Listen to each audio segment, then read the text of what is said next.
AB times ಮೀಡಿಯಾಗೆ ಸ್ವಾಗತ. ಮತ್ತೆ ಸದ್ದು ಮಾಡ್ತಿದೆ ರೇಣುಕಾ ಸ್ವಾಮಿ ಕೇಸ್. ಮತ್ತೈದು ಮಂದಿಗೆ ಜೈಲೂಟ ಫಿಕ್ಸ್ ಆಗುತ್ತಾ?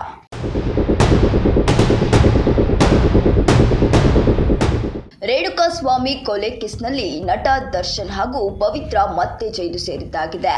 ಈಗಾಗಲೇ ಜಾಮೀನು ರದ್ದಾಗಿ 7 ಮಂದಿ ಕಂಬಿ ಹಿಂದೆ ಕೂತಿದ್ದು, ಬೇಲ್ ಮೇಲೆ ಹೊರಗಿದ್ದ 5 ಆರೋಪಿಗಳಿಗೆ ಸಂಕಷ್ಟ ಎದುರಾಗಿದೆ. ಇನ್ನು ಪಟ್ಟಣಗೆರೆ ಶೆಡ್ನಲ್ಲಿ ಬದುಕಿದಾಗಲೇ ನರಕ ಕಂಡು ಬರ್ಬರವಾಗಿ ಹತ್ಯವಾಗಿದ್ದ ರೇಣುಕಾ ಸ್ವಾಮಿ ಕೇಸ್ ಮತ್ತೆ ಸದ್ದು ಮಾಡ್ತಿದೆ.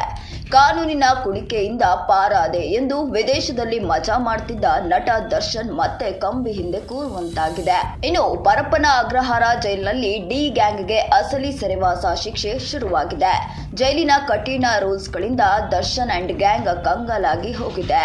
ನಟ ದರ್ಶನ್, ಪವಿತ್ರ ಗೌಡ, ನಾಗರಾಜ್, ಲಕ್ಷ್ಮಣ್, ಪ್ರದೂಷ್, ಅನುಕುಮಾರ್ ಮತ್ತು ಜಗದೀಶ್ ಜಾಮೀನು ರದ್ದಾಗಿ ಜೈಲು ಸೇರಿದ ಬಳಿಕ ಉಳಿದ ಆರೋಪಿಗಳಿಗೂ ಸಂಕಷ್ಟ ಶುರುವಾಗಿದೆ. ಮತ್ತೈದು ಮಂದಿಗೆ ಜೈಲೂಟ ಫಿಕ್ಸ್. ಎಸ್, ಚಿತ್ರದುರ್ಗದ ರೇಣುಕಾ ಸ್ವಾಮಿ ಕೊಲೆ ಕೇಸ್ನಲ್ಲಿ ಒಟ್ಟು 17 ಆರೋಪಿಗಳಿದ್ದು, ನಟ ದರ್ಶನ್, ಪವಿತ್ರ ಸೇರಿ 7 ಜನರು ಕೇಂದ್ರ ಕಾರಾಗೃಹ ಸೇರಿದ್ದಾರೆ. ಇದೀಗ ಈ ಪ್ರಕರಣದ 3 ಆರೋಪಿಗಳ ಜಾಮೀನು ರದ್ದು ಕೋರಿ ಹೈಕೋರ್ಟ್ಗೆ ಅರ್ಜಿ ಸಲ್ಲಿಸಲಾಗಿದೆ.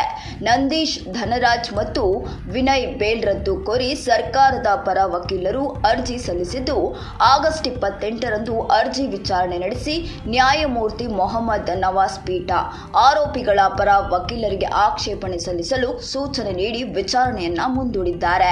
ಇನ್ನು 7 ಮಂದಿಯ ಜಾಮೀನು ರದ್ದತಿಯಿಂದ ಉಳಿದವರಿಗೆ ಟೆನ್ಷನ್ ಹೆಚ್ಚಾಗಿದೆ. ಚಿತ್ರದುರ್ಗ ರೇಣುಕಾ ಸ್ವಾಮಿ ಕೊಲೆ ಪ್ರಕರಣದಲ್ಲಿ ಬೇಲ್ ಮೇಲೆ ಇದ್ದ ಮತ್ತಿಬ್ಬರು ಆರೋಪಿಗಳಿಗೆ ಸಂಕಷ್ಟ ಎದುರಾಗಿದೆ.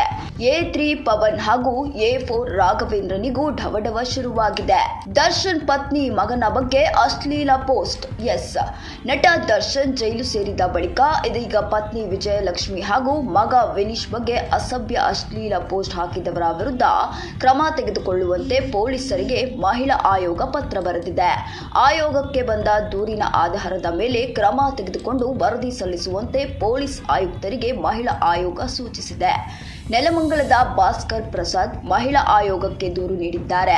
ವಿಜಯಲಕ್ಷ್ಮಿ, ದರ್ಶನ್ ಹಾಗೂ ಅವರ ಮಗನ ವಿರುದ್ಧ ಸಾಮಾಜಿಕ ಜಾಲತಾಣಗಳಲ್ಲಿ ಅಶ್ಲೀಲ ಹಾಗೂ ಅವಾಚ್ಯ ಶಬ್ದಗಳಿಂದ ನಿಂದಿಸಿ ಮಾನಸಿಕ ಕಿರುಕುಳ ನೀಡುತ್ತಿರುವುದಲ್ಲದೆ, ಸಾಮಾಜಿಕ ಜಾಲತಾಣಗಳಲ್ಲಿ ಹೆಣ್ಣಿನ ಸ್ವಾಭಿಮಾನ ಹಾಗೂ ಗೌರವಕ್ಕೆ ಧಕ್ಕೆ ತರುವಂತಹ ಪೋಸ್ಟ್ ಮಾಡುವವರ ವಿರುದ್ಧ ಕಾನೂನು ಕ್ರಮ ಜರುಗಿಸಿ ನ್ಯಾಯ ಹಾಗೂ ರಕ್ಷಣೆ ಒದಗಿಸಿ ಎಂದು ಮಹಿಳಾ ಆಯೋಗಕ್ಕೆ ಮನವಿ ಮಾಡಿದ್ದಾರೆ.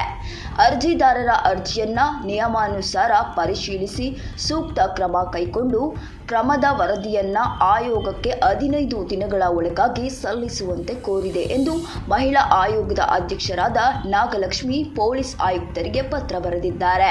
ಈ ವಿಚಾರಕ್ಕೆ ಸಂಬಂಧಪಟ್ಟಂತೆ ನಿಮ್ಮ ಅನಿಸಿಕೆಯನ್ನು ಕಮೆಂಟ್ನಲ್ಲಿ ತಿಳಿಸಿ. ತಪ್ಪದೇ ನಮ್ಮ ಚಾನೆಲ್ ಅನ್ನು ಸಬ್ಸ್ಕ್ರೈಬ್ ಮಾಡಿ.